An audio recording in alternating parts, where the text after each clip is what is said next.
देशों का जो गठबंधन है उसमें एक दरार की बात कर रहा है जी। और इसका मुख्य दावा तो मतलब काफी सनसनीखेज है। ये कह रहा है कि पश्चिमी ब्लॉक एकजुट नहीं रहा और सबूत ये दे रहा है कि फ्रांस अब फिलिस्तीन को एक राष्ट्र के तौर पर मान्यता देने की तरफ बढ़ रहा है। हाँ, ये बहुत बड़ी बात होगी अगर ऐसा होता है। बिल्कुल, अगर ऐसा हुआ तो फ्रांस G7 और यूरोप का पहला, आप कह सकते हैं, प्रमुख देश बन जाएगा जो ये करेगा। जी। तो ये वाकई में एक ऐतिहासिक मोड़ जैसा लगता है ना? जी। मतलब पश्चिमी देशों की विदेश नीति शायद पहली बार अमेरिका से इतनी अलग, हाँ, इतनी स्पष्ट रूप से अलग राह पकड़ रही है। चलिए इसको समझते हैं कि स्रोत इसके पीछे क्या कारण बता रहा है। हाँ, अवैध कदम है वो इजराइल के खिलाफ उतना नहीं है जितना कि सीधे सीधे डोनाल्ड ट्रंप की राजनीति के खिलाफ एक चाल के तौर पर देखा जा रहा है। अच्छा, मतलब ट्रंप के खिलाफ। जी, स्रोत का तो यही तर्क है कि फ्रांस और शायद कुछ और यूरोपीय देश भी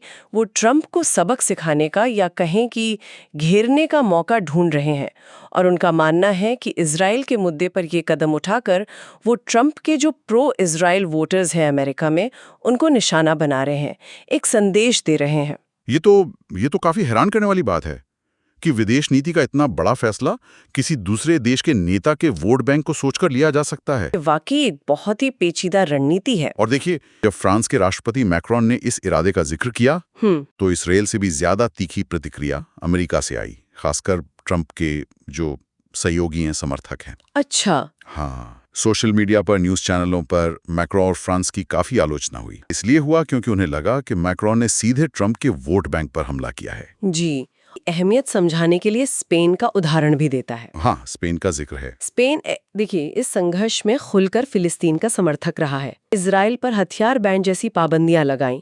वो एक भारतीय जहाज को रोकने वाली बात भी है। हाँ, वो किस्सा भी था। बिल्कुल। तो इतनी मुखरता के बाद भी स्पेन ने अब तक फिलिस्तीन को मान्यता नहीं दी है। सही बात है। तो इससे अंदाजा लगता है कि अगर फ्रांस ये कदम उठाता है तो ये कितना बड़ा कदम होगा। तो इस कदम ने पश्चिमी ब्लॉक में एक साफ लकीर खींच दी है, मतलब एक विभाजन। वो ये भी कह रहा है कि मैक्रो शायद इस विभाजन का नेतृत्व कर रहे हैं। अच्छा। और ऐसा लगता है कि ये शायद रुकेगा नहीं। अनुमान है कि फ्रांस के बाद ऑस्ट्रेलिया, फिर शायद स्पेन, इटली, स्विट्जरलैंड, ये देश भी इसी राह पर चल सकते हैं। एक तरह का डोमिनो इफेक्ट। हाँ बिल्कुल, फिलिस्तीन को मान्यता देने की प्रक्रिया शुरू कर सकते हैं। और क्या ये मामला सिर्फ फिलिस्तीन की मान्यता तक ही है या किसी बड़ी तस्वीर में फिट कर रहा है? नहीं, एक बड़े पैटर्न के तौर पर देख रहा है। उसके अनुसार ये यूरोप में और खासकर फ्रांस के नेतृत्व में ट्रंप विरोधी नीतियों की एक बड़ी लहर का हिस्सा है। अच्छा। जैसे जब ट्रंप ने यूरोपीय सामानों पर टैरिफ बढ़ाने की धमकी दी थी, फ्रांस ने फौरन यूरोपीय प्रतिनिधियों को साथ लेकर चीन और भारत जैसे देशों से संपर्क साधा, रिश्ते मजबूत करने के लिए। अच्छा, शायद अमेरिका पर निर्भरता कम करने का एक संकेत।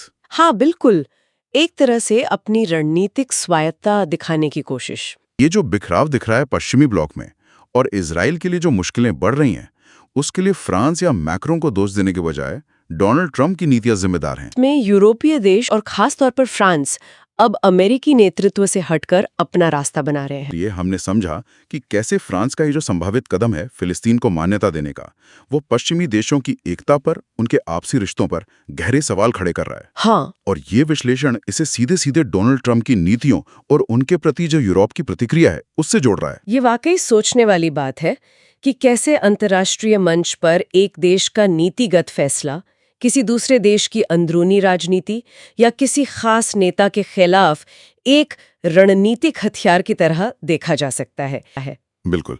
और यहाँ हम अपने श्रोताओं के लिए एक विचार छोड़ सकते हैं जी। कि अगर अंतर्राष्ट्रीय संबंध और विदेश नीतियां इस तरह से घरेलू राजनीति और नेताओं के आपसी समीकरणों से प्रभावित होने लगें, जैसा ये विश्लेषण इशारा कर रहा है, तो भविष्य में वैश्विक गठबंधनों का, कूटनीति का और शायद वैश्विक स्थिरता का स्वरूप क्या होगा, इस पर जरूर सोचिएगा।